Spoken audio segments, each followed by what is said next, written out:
প্রশ্ন, রবীন্দ্রনাথ ঠাকুর।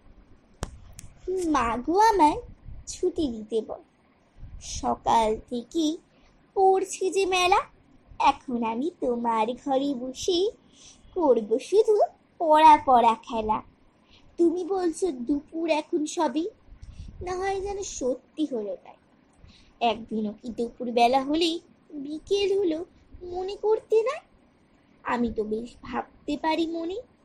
সূর্যি ডুবে গেছে মাঠে এসে, বাগদি বুড়ি চুবড়ি ভরে নিয়ে শাক তুলছে উদ্ধারে এসে। আধার হলো মাদার গাছের তলা, কালি হয়ে এলো দিঘির জল।